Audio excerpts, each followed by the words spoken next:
사사기 7장입니다.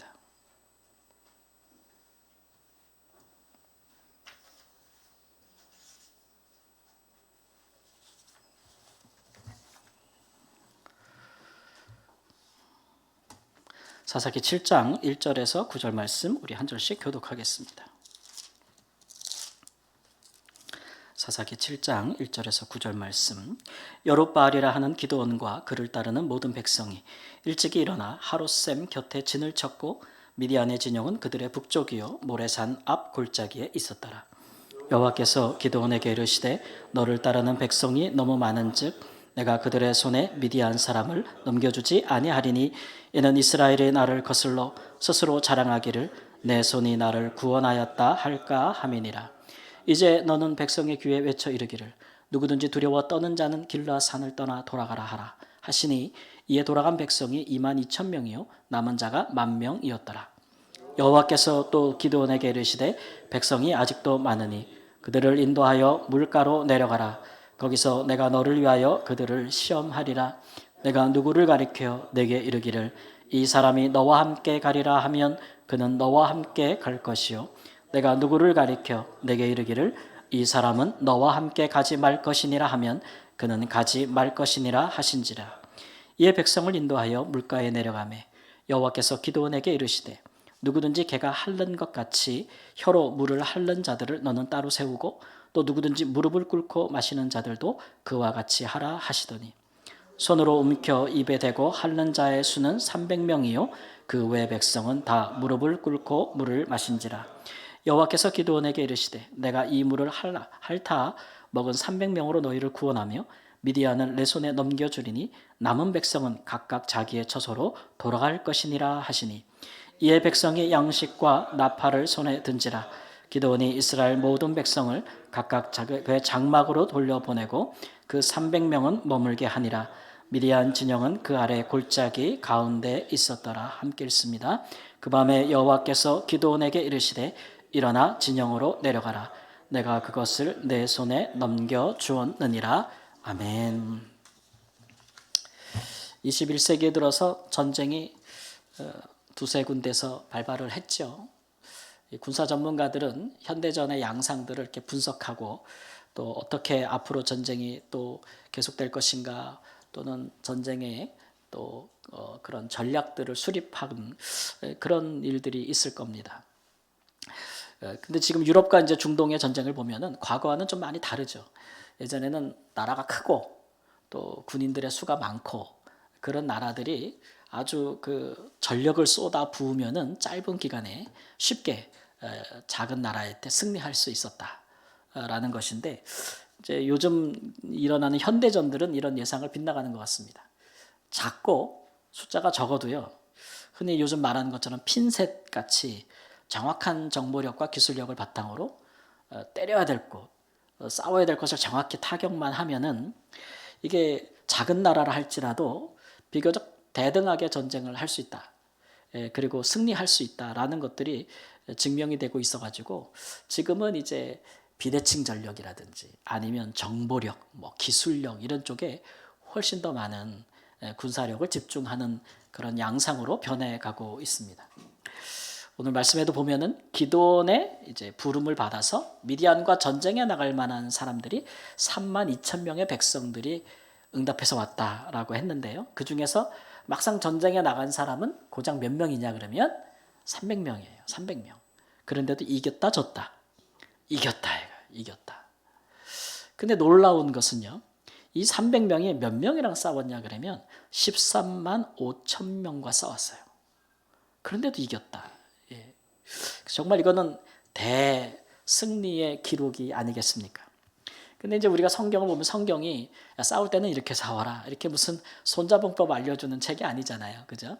성경은 우리에게 이제 하나님의 교훈, 말씀, 신앙적인 원리들, 진리들을 깨우쳐주는 책이기 때문에 우리가 이걸 달리 본다면 이런 얘기죠. 이제 기드온의 부름을 받아서 정말 많은 32,000명이나 되는 백성들이 싸우러 모였어도 그 중에서 하나님의 택하심을 입어서 승리하는 전쟁에 막상 나간 사람은 300명이다. 이런 얘기죠. 그러니까 다 부름을 받아도 또 부름에 다 응답하여도 그 중에 하나님의 택하심을 받은 자들의 수는 훨씬 더 많다, 적다? 적다. 적다 이런 얘기입니다. 그래서 우리가 이것을 좀 신앙적인 영적인 원리로 이해할 필요가 있죠. 마태복음 22장 14절 말씀에도 보면 예수님께서 이런 말씀을 하셨어요. 청함을 받은 사람은 많되 택함을 입은 사람은 적다. 이런 말씀을 많이 하셨죠. 그래서 이 원리를 따라서 오늘 이 시간에는 우리는 기도원의 부름을 받은 사람들 중에 300명을 제외한 나머지 사람들은 왜 하나님의 택하심을 입지 못했는가에 대해서 한번 살펴보겠습니다. 그래서 우리가 하나님의 부르심에 우리가 응답해서 나도 이런 일들, 나도 주를 위해서 이런 일들, 하나님의 나라를 위해서 이렇게 살아가고 싶다라는 마음을 먹다가도 결국 우리가 원할 뿐만 아니라 사실 하나님도 택하셔야 되잖아요. 하나님 편에서도 하나님이 택하시는 사람들이 있을 거 아닙니까? 이런 것들 하나님의 택하심도 입을 수 있기를 간절히 바랍니다. 그래서 마음만 품었다가 늘 못하거나 안 하거나 중도에 자초하거나 이런 일들이 반복되지 않았으면 좋겠다. 그렇고 우리가 좀 전에 부름받아 나서니 몸 이런 말을 했는데 정말 하나님의 다 부르심을 받은 사람들이 성도인데 성도의 그 받은 구원과 은혜에 만족하지 않고 한 걸음 더 거기서 나아가서 하나님의 택하심도 받아서 우리의 생애가 하나님께서 우리에게 허락하신 그 자리에서 정말 빛과 소금으로 승리하는 그런 놀라운 은혜가 있기를, 축복이 있기를 우리 주 예수님의 이름으로 축원합니다. 그러면 부름을 받은 사람들 중에 누가 택하심을 입는가? 우리가 한번 생각을 해봐야겠죠. 우리가 첫 번째 본론 요제의 말씀을 함께 읽도록 하겠습니다. 시작. 내가 아니라 하나님이 하셨다고 하는 사람. 내가 했다가 아니고 하나님이 하셨다라고 말할 수 있는 사람. 하나님을 높이고 하나님을 자랑할 수 있는 사람들을 하나님이 택하신다 이거예요. 그러니까 반대로 말하면 하나님이 택하시기에 뭔 일을 해놓고 이거 다 내가 했어 라고 해서 하는 사람은 자격 미달이라는 거예요. 하나님 보시길 때.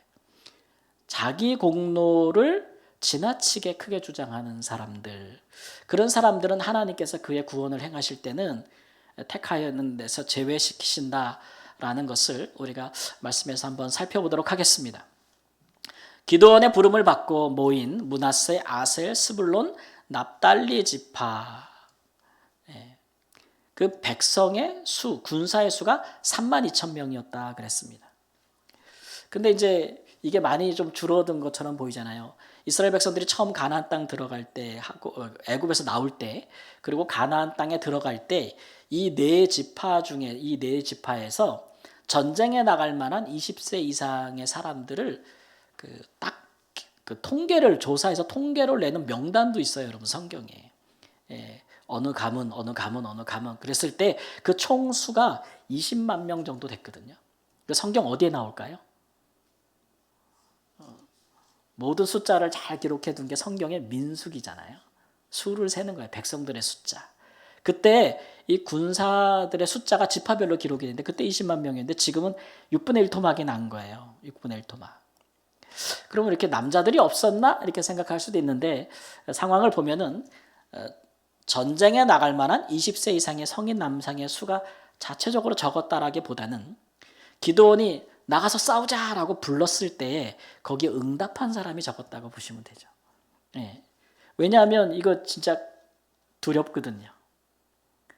메뚜기 때 같은 13만 5천 명의 적군과 상대하기에는 스스로 굉장히 두렵다는 마음을 가지고 있었어요. 사사기 6장 2절에서 3절 말씀 보면 당시 이스라엘 백성들이 미디안 군사들을 피해가지고 산에서 웅덩이를 파고 숨거나 굴에 들어가 숨거나 산성을 만들어서 깊은 산으로 도피했다라고 돼 있어요. 그리고 굉장히 식량을 수탈당했기 때문에 궁핍했다고 돼 있으니까 싸울 엄두 자체를 못 내는 거죠. 그런 상황에서 이런 절박한 상황에서도 그나마 32,000명이 싸우겠다고 용기를 내서 나왔다는 거예요. 나왔다. 이 얼마나 대견합니까? 이 두려움을 극복하는 사람들이잖아요. 그런데도 하나님이 하시는 말씀 뭐냐면 너무 많다. 따라해보세요. 너무 많다. 너무 많다는 거예요. 그래서 너무 많아서 미디안 사람을 안 넘겨주겠다. 안 넘겨주겠다. 병력으로 따지면 적군의 4분의 1 정도 되는데 이게 너무 이기기에 너무 많은 걸까요? 뭐 옛날에 우리 이순신 장군은 10대 1로도 이긴 기록이 있긴 합니다만 정말 이게 이 4분의 1도 안 되는 병력을 가지고 이겨도 정말 이건 기적 같은 승리잖아요, 사실은. 그런데도 하나님께서 이 4분의 1 되는 숫자로 승리한다면 니네 이스라엘은 이거 하나님이 하셨다라고 말 안 할 거다라는 얘기예요.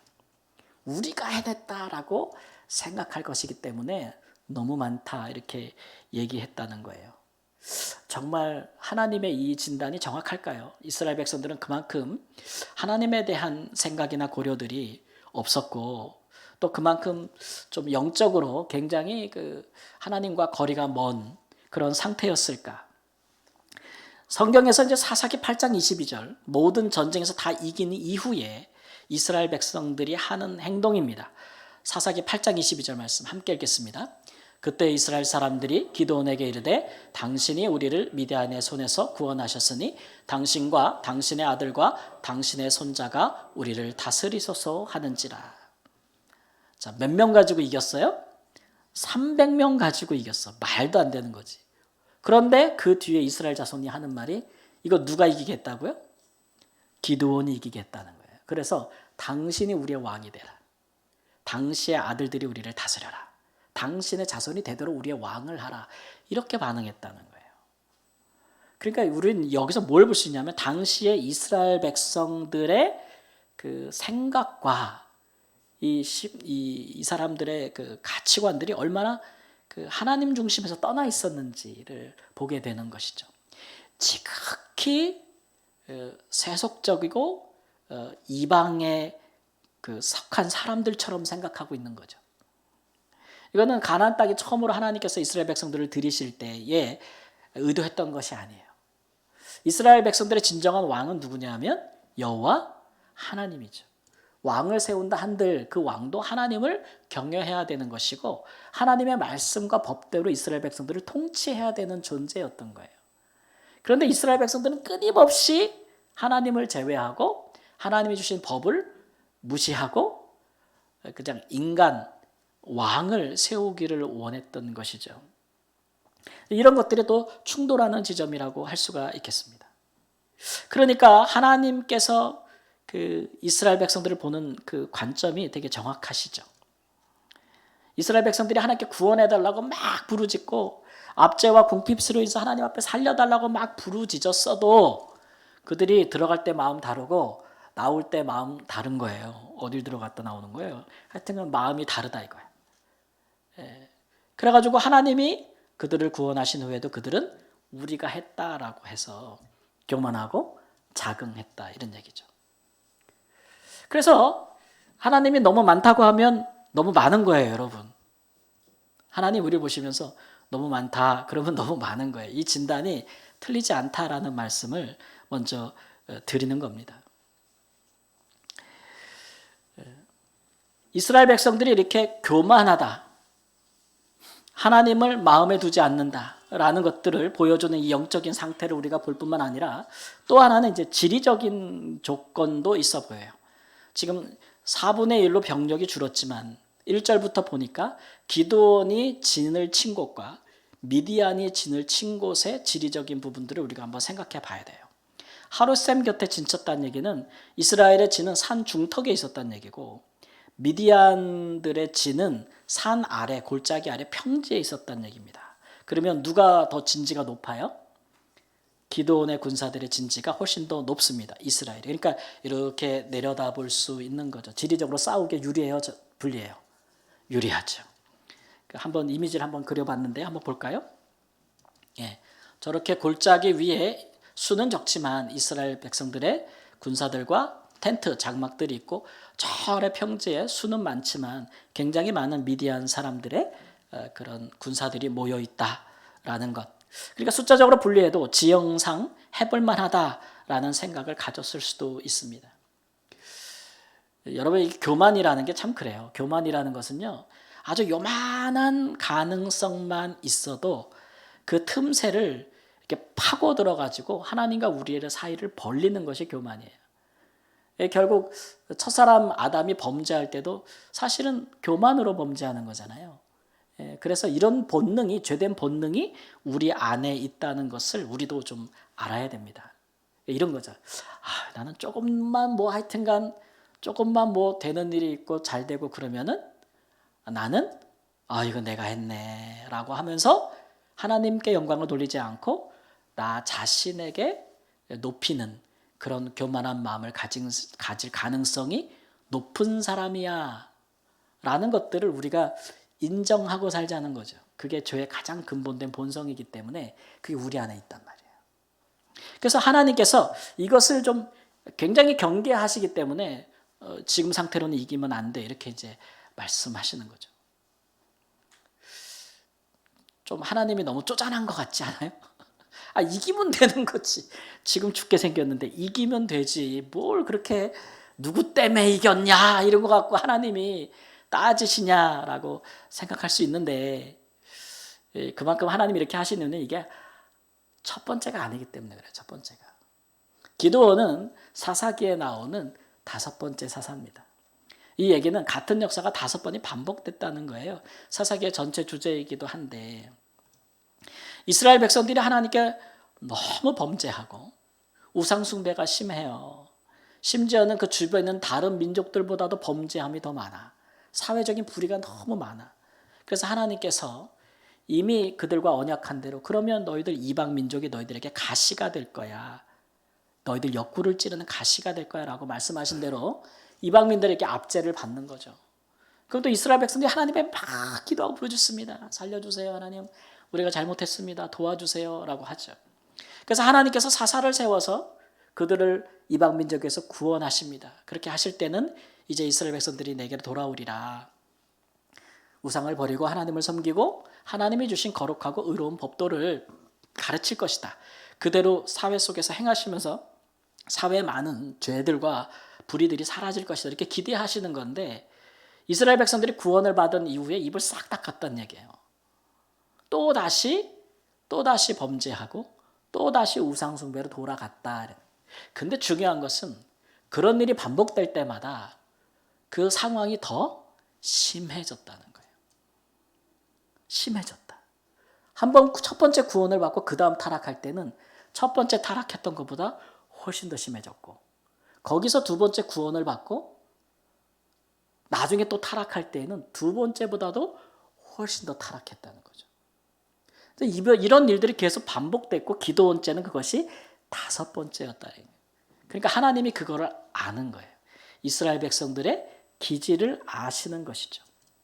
그래서 더 조건을 하나님께서 더 줄여가는 겁니다. 타이트하게. 그래서 하나님이 이 상태로는 미디안을 너에게 넘겨주지 않겠다라고 하는 것은 너희가 교만하고 너희가 스스로 자긍할 수 있는 구원해주면 또 전보다 더 타락할 수 있는 가능성을 내가 좀 줄여보겠다라고 하는 하나님 편에서의 이제 도전이란 말이에요. 여러분 우리도 이제 살아가면서 많은 사람들을 대하는데 이런 사람은 어떻습니까? 하여튼 뭐만 하면 지가 다 했대. 내가 다 했어. 분명히 같이 했는데 이 사람 어디 가면 다 자기가 했다고 다 떠벌리고 다니고 자기가 다 좋은 거 다 가지려고 그러면 막 그런 사람이 있어. 진짜 중요한 건 내가 다 했는데 내 생각에는 나는 아무 말 안 하는데 그 사람이 내 공로도 다 가로채. 자, 그런 사람이 여러분 앞에 있으면 여러분 그런 사람과 계속 같이 동행할 수 있겠어요? 공로를 다 가로채. 그런 사람은 재수없지 않아요? 하나님도 같은 마음이 있단 말이에요. 하나님이 구원해달라고 아니면 방법이 없다고 그렇게 난리를 쳐놓고 막상 되면은 언제 그런 식으로 마음을 가져버리면 그 마음은 그 전의 마음보다도 훨씬 더 안 좋은 마음이 돼요. 더 큰 구원과 은혜가 없이는 그 마음을 뒤집기가 어려워요. 그래서 이제 하나님이 이제 그런 것들을 생각하시는 거죠. 이번 주간에 우리가 6월에 이제 단기 선교 갈 선교사님이 한국에 치료차 나오셔서 저희 교회에서 잠시 만났는데 그 선교사님이 이제 제가 봐도 저보다 젊으신 분인데 정말 이렇게 훌륭해 보여요. 그분은 선교한 지 7년 됐고 저는 13년을 하다 왔잖아요. 그러니까 제가 경력이 더 많으니까 이렇게 좀 이렇게 하려고 했더니 생각하는 게 깊고 선교를 행하시는 것이 참 귀하다라는 제가 생각이 들 정도예요. 그래서 참 후배지만 존경스럽다 이런 생각이 들거든요. 또 하나님이 그분을 이렇게 사용하시는 걸 보면 야 정말 하나님이 얼마나 이뻐하시는 줄을 알겠어요. 그런 이제 생각이 들더라고요. 근데 이분이 이제 손가락이 원인 모르게 벗는데 한 검지가 근데 이 통증이 너무 심한 거예요. 그래가지고 아무리 진통제를 먹어도 이 통증이 가라앉지를 않아. 그래가지고 온몸에 막 열이 나고 막 아파서 입원을 하지 않으면 견딜 수 없을 정도로 그렇게 상황이 돼서 미얀마에서 고치다 안 돼가지고 한국에 나와서 검사를 하시는데 한국의 병원에서 뭐라 하냐면 원인을 모르겠대요. 분명히 감염 지수가 엄청 높은데 원인을 찾을 수가 없으니까 뭐를 못하냐 하면 진단을 못하면 뭐를 못해요? 처방을 못하잖아요. 그러니까 약을 먹어도 이게 개선이 안 되니까 힘들어 하시더라고요. 그래가지고 이제 그런 얘기도 또 저도 이제 유사한 경험을 했었기 때문에 그런 얘기를 서로 막 하면서 항상 이제 우리 선교사적인 사고들은 그렇죠. 이런 것들을 단순히 그냥 육체적인 사고에 머물지 않고 이런 것들 속에서 우리가 어떤 영적인 깨달은 게 교훈을 얻을 수 있을까 이런 생각들을 막 얘기하면서 서로 막 이렇게 얘기한다 이렇게 얘기하다가 보면은 선교사님 그런 얘기 하시더라고요. 선교지에 오면은 많은 분들이 자꾸 묻는데요. 선교사님 선교사로 살아보니까 어때요? 진짜 선교는 뭐 같아요? 막 이렇게 물어본대요. 그럼 이 선교사님이 이렇게 할 말이 없대. 그러니까 남들이 보면 되게 훌륭하게 선교하시는 것 같은데 막상 본인한테 선교사의 길을 물으면 모르겠대. 모르겠다는 거예요. 그래서 그런 얘기를 하면서 우리가 무슨 얘기냐면 왜 모르겠다고 얘기하냐면 그 진짜 모르는 게 아니고 하나님이 자꾸 모르게 해요. 하나님이 자꾸 모르게 한다니까요. 근데 그게 하나님 앞에서 귀히 쓰임을 받으면 받을수록 그 사람들은 하나님께서 더 힘을 빼요. 자꾸 힘을 빼요. 이 힘을 빼는데 이유를 알아볼래? 몰라. 답이 없어. 나 분명히 하나님 앞에서 그렇게 내가 뭐 잘못한 게 없는 것 같은데 자꾸 힘들어. 근데 하나님이 주시는 사역은 자꾸 늘어가고 영혼들은 자꾸 채워지고 하는데도 다 괜찮은데 누구만 힘들어요? 나만 힘들어요. 나만. 근데 하나님이 그 이유에 대해서 말해주지 않아요. 그런 것들의 영적인 유익이 무엇이냐 이런 것까지 서로 이렇게 얘기를 했거든요. 단순해요. 하나님이 힘 빼시는 거예요. 힘 빼시는 거. 그러니까 너무 많다는 거예요. 다 잘 되잖아요. 다 잘 돼. 하나님이 하나는 잡고 계시는 거예요. 교만하지 말라고. 그것이 모든 일을 한 후에 네가 망가질 수 있기 때문에 하나님 그거 잡고 계시는 거고. 또 하나는 하나님께서 기도한 대로 그만큼 여러분 그렇잖아요. 우리가 뭔가를 하기 위해서 그만큼 하나님 앞에 준비하고 하려면 기도도 많이 해야 되고 막 준비가 됐어.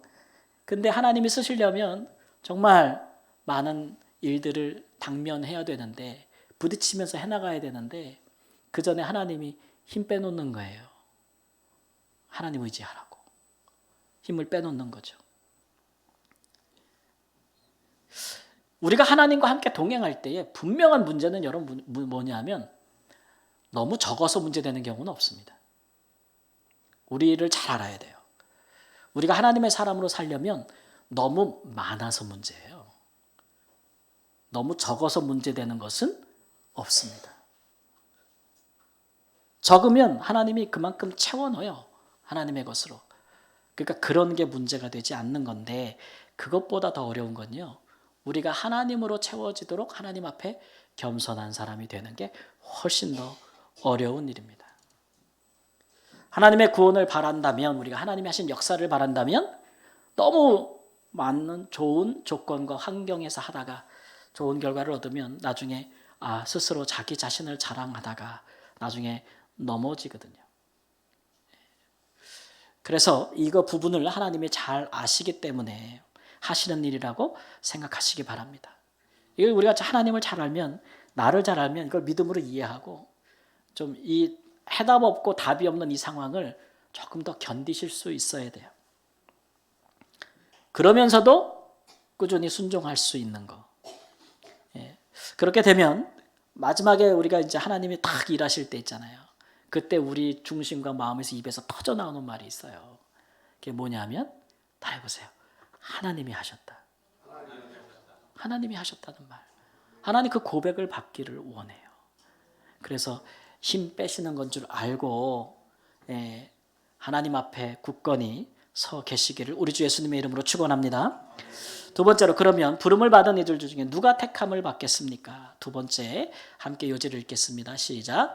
깨어 있어 항상 준비하는 사람. 깨어 있어서 항상 뭘 할 준비가 된 사람이 하나님의 택하심을 입습니다. 하나님께 뭔 부름을 받고 내가 하겠습니다 하면서도 실제로는 아무 준비도 안 하는 사람, 그런 사람을 하나님이 어떻게 쓰겠어요? 하나님께서 32,000명을 시험하시는데 부름받은 사람들 중에 먼저 두려워 떠는 자는 돌아가라 이렇게 했습니다. 32,000명이 모였어도 다 용기가 백배한 사람들은 아니고, 누가 가니 따라오고 누가 하니 따라하고 이렇게 어중이 떠중이 같이 온 사람들이 있는 거예요. 그래서 이런 거잖아요. 뭘 할 때 그 일을 할 때에 수반되어질 어려움, 도전들, 이런 걸 고려하지 않고 나서는 사람들이 있어요. 그런 사람들은 얼마 가요 못 가요? 하려고 하다가도 턱 벌써 어려움이 오거나 마음에 두려움이 오면은 금방 중단하거든요. 그래서 하나님께서 그럴 바에는 두려워 떠는 자들은 돌아가라 했는데, 이 돌아가라가 집으로 가란 얘기예요. 그래가지고 몇 명이 갔어요? 22,000명이 갔어요. 몇 명이 남았냐면 10,000명만 남았어요. 이 두려움이라는 것은 전염병보다도 빠릅니다. 10,000명이 남았는데 그 10,000명도 하나님께 다 쓰시는 것이 아니고, 다 택하시는 것이 아니고, 야, 그들을 인도하여서 물가로 내려가라 이렇게 말씀하셨습니다. 그래서 얘는 너와 함께 가고 얘는 너와 함께 가면 안 돼, 이렇게 하나님께서 다 정해주신다는 거예요. 그래서 10,000명을 인도하여 물가로 내려가라 그랬어요. 여러분, 아까 진지를 보셨지만 이스라엘 백성들은 굉장히 높은 곳에 있고 골 아래는 미디안 진영이 있는데, 샘 아래로 내려가라 이런 얘기는 물 마시러 내려가면은 적 진영과 가까워지는 것이니까 멀어지는 것입니까? 가까워지는 것이죠. 적과 가까이 가라는 얘기예요. 그러니까 훨씬 더 긴장감이 생기겠죠. 그리고 이제 적이 언제 쳐들어올지 모른다는 이제 위험, 그런 것들을 가지는 상황에서 하나님께서 물 마시는 사람들의 자세에 따라서 나누는 거예요. 오늘 말씀해 보니까 손으로 물을 떠서 개처럼 핥는 사람, 이렇게 먹는 사람은 하나님이 따로 드시고, 물가에 가자마자 목이 너무 마르니까 그냥 엎드려, 무릎 꿇고 엎드려가지고 고개를 받고 물을 마시는 사람들은 다 제외시키는 거예요. 이미지로 한번 볼까요? 이해를 돕기 위해서 이렇게 한번 생각해 보세요. 물가로 나왔는데 막 무릎을 꿇고 고개를 숙여서 정신없이 물을 마시는 사람과, 그 상황에서도 손으로 물을 떠서 먹으면서 사방을 경계하고 하는 사람들. 사실 저 그림에는 디테일이 있습니다, 여러분. 사람만 보지 마시고 거기에는 그들이 가진 나팔도 있고 창도 있고, 그 다음에 뭐 저기 이 식량 주머니도 있고, 성경적으로 제가 AI에 요구해가지고 이렇게 이해를 돕기 위해서. 그래서 이 300명은 따로 장막으로 돌려보냈다. 집으로 가는 사람들이 아니에요. 300명은 따로 두고 나머지 10,000명에서 9,700명은 그 장막 위로 돌려보낸 거예요. 그러니까 이 사람들은 이제 가서 대기하는 거예요. 지원부대. 그리고 이 300명만 따로 이제 하나님께서 야밤에 기습하자, 오늘 밤에 이렇게 기도원에게 말씀하시는 거죠. 여러분, 물 마시는 자세, 긴장감과 위험이 굉장히 높은 그 상황에서 물 마시는 자세에서 이렇게 손에 물을 떠서 핥는 사람들은 언제 적이 올지 모르고 전방을 경계하면서 이렇게 지키고 싸울 준비가 된 사람들이잖아요. 자세적으로. 그래서 그런 사람들을 하나님께서 구분하신다는 거죠. 그래서 기습작전을 이 300명 가지고 하시는데 야밤에 하는 것입니다. 기습작전은. 근데 이 작전을 보니까 이게 이재예요. 300명 맞고 14만 5천 명을 어떻게 칠 거야. 그러니까 하나님이 생각하신 건 뭐냐면 적군들이 적군을 스스로 친다. 자기네끼리 치게 만드는 거예요. 왜냐하면 이 사람들이 한 나라의 민족들이 아니고 미디안, 아말렉, 본백 사람들의 연합군이에요. 연합군이란 말이에요. 그러니까 진을 나눠도 서로 섞여 있거나 나눠져 있겠죠. 그 자기네끼리도 뭔가 좀 그런 게 그 힘 세력 과시가 있을 텐데 이 사람들이 왜 연합했느냐 그러면 한 가지 이유 때문에 그래요. 다 유목민족들이라 식량을 수탈하기 위해서. 정착민들의. 그러니까 이런 욕심으로 서로 하나가 됐기 때문에 이게 고리가 강하겠어요, 약하겠어요? 이거 약합니다. 약합니다. 이 약점을 노린 것이죠. 그래서 한밤에 이들이 긴장을 완화하고 보초들이 교체된 직후에 세 때로 나누어서 300명이 동시에 나팔을 부는 겁니다. 소리가 클까요, 적을까요? 엄청 크겠죠. 300명이 동시에 나팔을 딱 불고 가진 항아리를 다 깨버리면서 횃불을 들고 소리를 치는 겁니다. 이렇게 이런 일들이 있자 그 적진에서 자중질환이 일어났다는 거예요. 자중질환이 일어나서 이 사람들이 누군가 우리에게 쳐들어왔다라고 생각하기보다는 같이 연합군을 이룬 사람들끼리 이놈들이 우리를 배신하나 보다. 저 민족이 우리를 배신하나 보다. 이러면서 서로가 서로를 죽이기 시작했다는 거죠.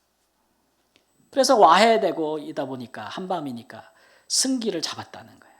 그래서 나중에 기드온이 300명 외에도 뒤에 있던 9,700명을 불러서 밤새 아침까지 추격하고 죽이고 이런 일을 반복하면서 적을 섬멸하고 승리했다. 그 전쟁에서 죽은 적군의 수가 12만 명이라 그랬어요. 그리고 남은 1만 명도 쫓아가서 또 죽였다. 이렇게 되고 있어요. 그러니까 전쟁에서 대승한 거죠. 그렇죠?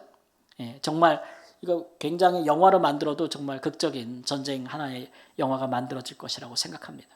근데 이제 우리가 주목할 것은 이 부분에 있어서 하나님께서 부름받은 사람들 중에서 택하신 사람이 300명, 하나님의 시험을 통과한 사람이 300명인데 그 시험은 준비된 사람이죠. 싸울 준비가 된 사람, 태세를 갖추고 있는 사람, 그런 사람들.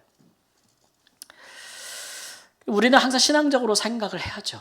신약적으로도 생각을 하고 우리 예수님도 제자들에게 이런 말씀 하셨잖아요. 누가복음 21장 36절 말씀 함께 읽겠습니다.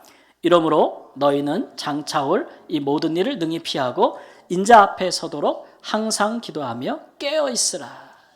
깨어있으라. 예수님이 하신 이 깨어있으라는 게 잠자지 말고 잠자지 말라 이 얘기가 아니고 이 깨어있으라는 말은 전쟁에 임하는 군인들에게 하는 말입니다. 싸울 태세 준비를 항상 하고 있어라. 언제든지 투입될 준비를 하고 있으라는 거죠. 그래야 승리할 수 있다는 거예요. 그런 자세를 성도들에게 요구하신 겁니다. 우리가 잘 알고 있는 2차 세계대전의 노르망디 상륙작전 아시잖아요. 연합군이 영국에서 엄청난 배를 타고 프랑스의 해변으로 밀려 들어왔는데 그 해변이 여러분 이렇게 보신 분들도 있겠지만 되게 절벽이 많아요. 그러니까 사실은 상륙작전을 하기에 굉장히 불리합니다. 그래서 일부 여러 해변에서는 엄청난 사상자들이 나오게 했잖아요. 그래서 사실은 이것을 예상하고 독일에서 엄청난 그 방어 진지를 구축했어요. 요새를 해변에 프랑스 해변에 쫙 만들었거든요. 그런데도 불구하고 졌어요, 독일이. 상륙작전이 성공해가지고 기세가 꺾여서 연합군들이 내륙으로 들어오면서 유럽 전체를 점령하기 시작했죠. 사실 이때부터 진 거죠, 독일은. 근데 왜 졌냐 이런 얘기예요.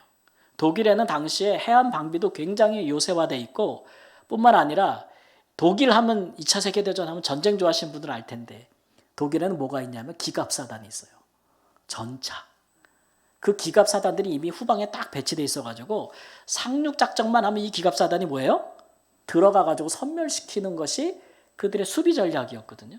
근데 이거 하나도 실행이 안 됐습니다.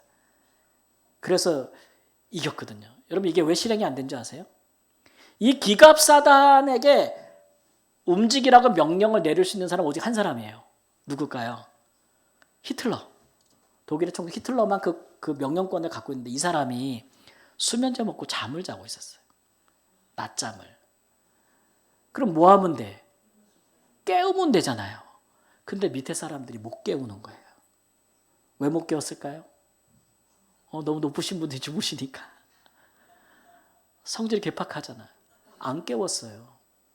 그래서 연합군이 상륙하고 들어올 때까지 기갑사단들이 출동을 못했습니다. 그거 하나.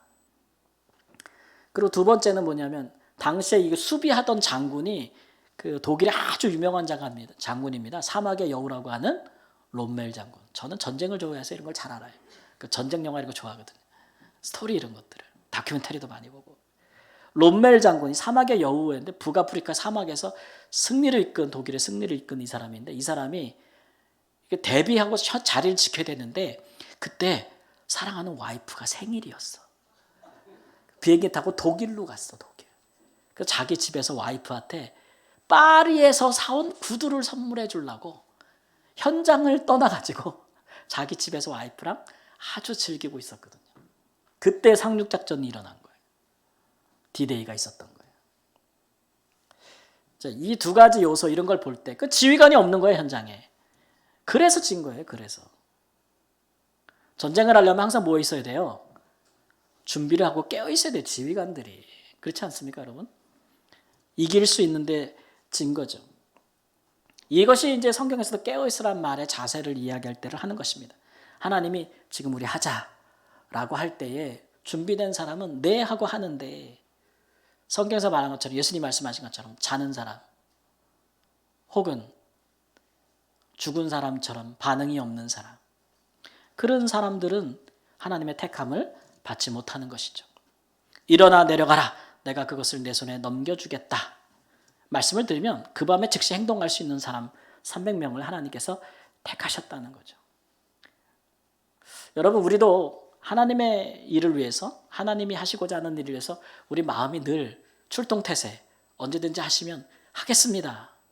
이것저것 고려하지 않고, 하나님 이것 때문에 안 되는데, 지금 때가 이것 때문에 안 되는데, 요것 때문에 쟤 때문에 안 되는데, 이런 생각하지 않고 하나님이 하자 그러면 지금이 때군요, 하겠습니다라고 나설 수 있으려면 그만큼 마음의 긴장감을 갖고 준비가 돼 있어야 돼요. 두려움이 없는 마음. 그 마음은 어떻게 생기는 것입니까? 예수님 말씀으로는 기도함으로 깨어있으라 그랬어요. 기도하는 자들은 깨어있어요. 왜냐하면 하나님을 다 의식하고 있잖아요. 기도하는 사람들은. 준비가 되어 있는 사람. 그렇지 않은 사람. 그래서 성경에서는 기도 안 하는 사람은 잠자는 사람이라고 그러잖아요. 우리가 뭐 아무것도 없어도 좋아요. 괜찮아요. 그럴 때도 있어요. 아무것도 없어도 돼. 우리 하나님이 다 갖고 계시니까. 우리가 있어도 우리가 겸손하면 더 좋은 것이죠. 그러나 무엇이든지 우리가 하나님이 우리에게 조건과 환경을 빼시든 더하시든 우리에게 사람을 붙여주시든 사람을 빼가시든 상관없어요. 그래도 하나님이 하실 일을 다 할 수 있어요. 우리에게 중요한 것은 깨어있는 마음이에요. 잠들지 않고 죽은 자처럼 있지 않고 항상 우리 주님의 시선 그리고 하나님의 얼굴을 향해서 고정되어 있는 그런 기도가 있기를 우리 주 예수님의 이름으로 축원합니다. 사랑하는 성도 여러분, 부름을 받아도 택함을 받지 못하면 하나님이 뭔가 구원을 큰 일을 행하실 때 그 일에 함께 할 수 없습니다. 너무 많아도 너무 두려워도 너무 나태해도 우리는 하나님 앞에 택함 받기에 부족합니다. 그러니까 항상 기도로 깨어 있어서 언제든지 하나님이 하자 하면 순종할 준비만 하십시오. 때가 돼서 하나님께서 우리를 택하셔서 그 거룩한 특정한 목적에 함께 하고자 하실 때 우리가 그와 함께 동행함으로 승리할 수 있기를 우리 주 예수님의 이름으로 축원합니다. 아멘. 우리 함께 합심해서 기도하겠습니다. 주님, 오늘 주신 말씀대로 항상 깨어있는 자가 되게 하여 주옵소서. 기도함으로 하나님의 마음이, 그리스도의 마음이 우리에게 늘 있게 하옵소서. 우리가 어찌 하나님 같겠습니까? 하나님처럼 모든 것을 갖추지도 못했고 하나님처럼 능력이 있지도 않으나, 그러나 하나님이 행하시는 일들을 하나님이 하셨다고 고백할 수 있는 두려움이 없는 깨어있는 믿음만 있으면, 순종할 준비만 되어 있으면 되겠사오니 우리에게 그 같은 마음 주시고 하나님이 시험하실 때에 옳다 인정받고 택하심을 받는 자 중에 우리가 있게 하여 달라고 하나님 앞에 함께 합심해서 기도하겠습니다. 주님, 주님, 주님, 우리를 인도하시는 아버지, 우리는 하나님 주님의 택하심을 받은 자들이 되기를 원합니다. 부름에 응답한 자들은 많아도 택함을 입은 자들은 적고 청함을 받은 자들은 많아도 택함을 받은 자들은 적으니 항상 깨어 있어 하나님 앞에 서 있으라 말씀하신 것을 기억하고 아버지 주님의 하나님이 하신 일들을 생각하고 하나님이 하시기에 우리는 준비하고 마음으로 주님과 함께할 준비가 되어 있는 사람이 되게 하시고 또하거나 하나님 아버지 거나 주께서 하신 일이니 하나님을 신뢰하는 마음과 믿음으로 나아갈 수 있도록 주님이 역사하시고 우리를 붙잡아 주시고 인도하여 주옵소서. 인도하여 주옵소서. 아멘. 아멘. 이제 우리 함께 일어나셔서 찬양하고 축도하겠습니다.